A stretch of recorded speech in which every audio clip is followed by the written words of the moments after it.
It's the Joel Shit Show, featuring Joel Shit. Hi, welcome to the Joel Shit Show. I'm your host, Joel Shit.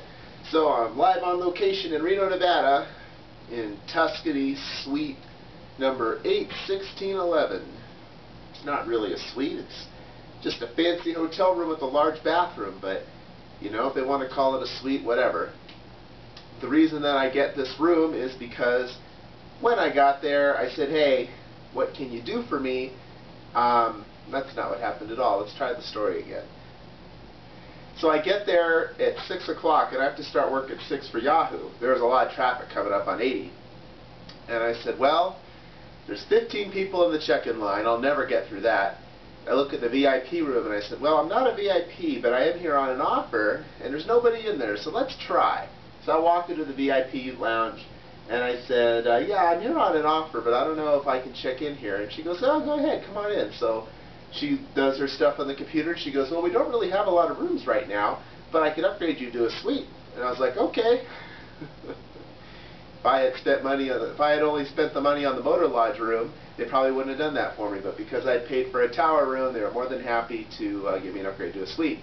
And it is a nice room. It's new. It's the new building that just opened a couple of years ago, so it's really far away from everything, but it is well appointed. The wireless does not reach all the way up here. They put me on the 16th floor, and I could not get the wireless to work.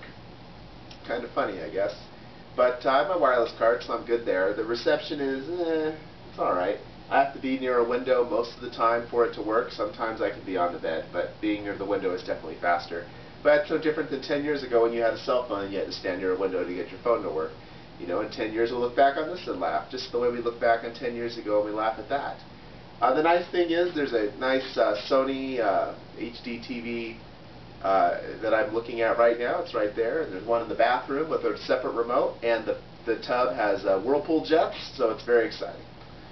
So it's all God, baby. It's all God. So let's see.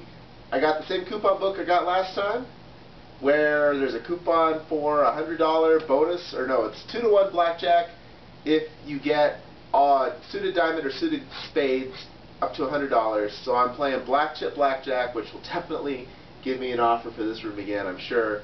And so I bought it for $1,000 last night, and I only got one blackjack, and that money's gone. So we're going to try again today, see how it goes. I budget $5 grand for these trips, and I never use them. Maybe I will this time. We'll see. But last time I was here, I spent $1,000 trying to get the blackjack because they had the same coupon then, and I won $1,000. So if you look at it that way, I'm even. I looked at the math, and it cuts the edge of the game from about 0.5% to about 0.1%. But what they're rating me at with their player's card is going to be more than 0.1% in benefits. So it's definitely a positive gaming experience in the long run. It's just a matter of not making mistakes. And I had 6s against a 5, and I didn't know whether to split them. So I did, and luckily, or 6s against a 2, I think. But somewhere between 2 and 6, it doesn't matter, because if anything between 2 and 6 with 6s, you split. When you have if there's a deuce showing and you can't double after split, then you don't split. And you can't double after split on this single deck game here. But still, it wasn't that bad, and I lost that one. And I had to split 8s against a 9, I lost that one. I split 9s against an 8, and I lost that one. And for those of you scoring at home, you just don't split 9s against a 7, a 10, and an ace. Otherwise you do. And I had 9s against an 8, so I was right to split. So I made correct decisions.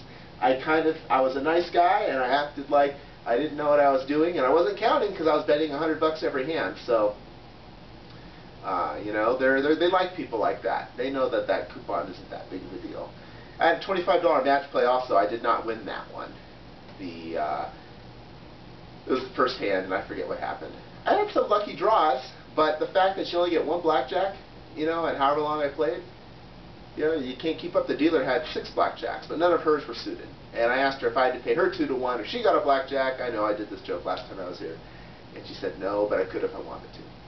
You can hustle me for tips all you want when I'm winning. What sucked, though, is they were out of Calistoga. So I had to drink regular sparkling water out of the gun, the club soda, which is dirty. So I don't know what I'm going to do today if they haven't had that fixed, because I really like the Calistoga. It's my favorite part of playing at a table. So I don't know what I'm going to do. I also decided that if I am not very successful at the blackjack, and this happens again and I lose more money, then that's all the money they're going to get out of me. I'm not going to play video poker.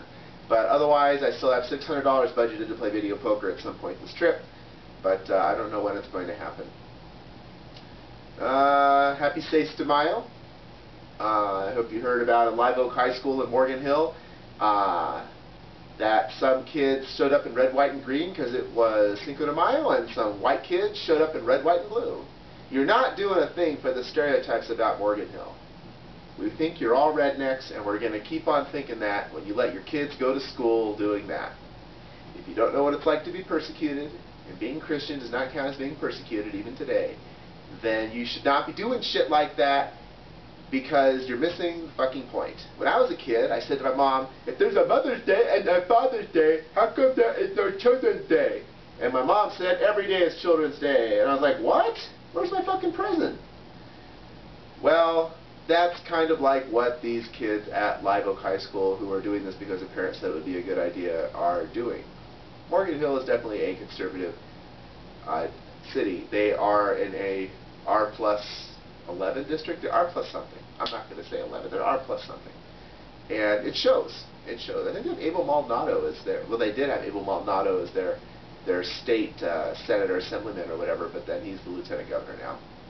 But he's a moderate Republican. I mean, it's not very conservative, Morgan Hill, but it's definitely on the right side of the political spectrum. So my friends moved down to Gilroy to buy a house. I was very happy because it's going to help balance out the political setup there, because they will vote the way they're more likely to vote the way I want them to than the way I don't want them to. But anyway, these white kids in Morgan Hill acting persecuted, saying, there's a Mexican day and a French day, how come there's not a white day? Well, what the hell would a white day be? But really, every day is white day. So it's just like, Mother's Day, Father's Day, Children's Day. It's the same fucking thing. So there you go. We have Bart, we have Reno, we have Morgan Hill. How exciting. There's your 3 things. That's all the time we have for today. Visit us on the web at joelshitshow.com. Email joel@joelshitshow.com.